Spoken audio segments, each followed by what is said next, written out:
Hello? Am I clearly audible to everybody? Yeah? My name is Anagha. I'm the Deputy Prime Minister. I will accept POIs. Please raise your hand and stand. If I don't take it in 5 seconds, please note that I'll take it at one period of time in my speech. My pronouns are she or her, and I will be beginning with my speech in the reverse countdown of 3, 2, 1. Armed forces, the pride of our nation, the fight behind sacrificing your life, your happiness for the soil of your motherland. But do we speak of the blood-soaked ground left behind, of the families who lie broken without their son, the poor woman who waits on the veranda of her doorstep waiting for a husband who will never arrive? I am the Deputy Prime Minister and I stand strongly with the motion. This House believes that biopics that glorify the armed forces or their sacrifices or their actions do more harm than good. To give you a roadmap, I will begin by rebutting the case presented by the Leader of Opposition, then elaborate on my Prime Minister's case, move on to my argument, and then conclude my speech.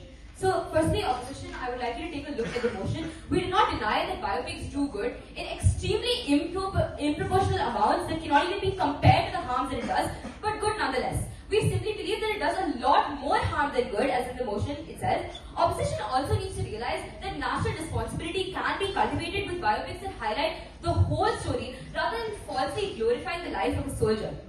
Opposition also fails to justify how they will be increasing public safety and national defense by purely through glorification, because the youth does not even know what they're signing up for when soldiers' lives are falsely glorified. Panel also notes that the Leader of Opposition hasn't rebutted a single point mentioned by a Prime Minister, neither have they stated a single point in their speech, and they have no arguments against on their side either, and therefore our Prime Minister's case stands completely while their case fails. I will now move on to my first argument. This coerces the youth into life-risking jobs with misinformation. To elaborate on the case presented by my Prime Minister, take the vulnerable youth. They read biopics that are glorifying sacrifice, lives, and futures. They enter the armed forces thinking that it is the sole path to fame and glory. We end up building a nation where everyone views the military as superior. This can also lead to loss of interest in other important sectors such as healthcare or education, and we give up on the potential of our youth and subject them to pay that they never even signed up for just because of these misconceptions. Any POIs? Okay, seeing none, moving on.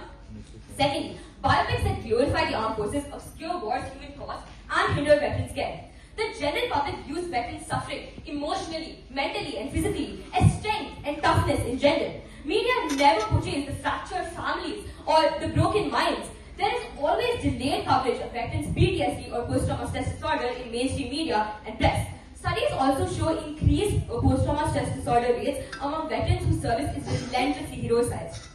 Of course, heroes aren't meant to feel pain or break, right? So please, for therapy, help, and support end up going unheard. This can even result in rising suicide rates among ex-service personnel, and biopics that are meant to glorify never show the full story, the pain, the struggle, the suffering that comes even after the sacrifice. But of course, it's easier to manipulate the vulnerable with emotional narratives that glorify sacrifice as the highest form of patriotism that never goes unrewarded. And therefore, I strongly believe that biopics that glorify the armed forces or their actions do more harm than good, and the case built by opposition does not stand at all because they have zero arguments or rebuttals on our case. With this, I rest my case, but never my stance. Thank you.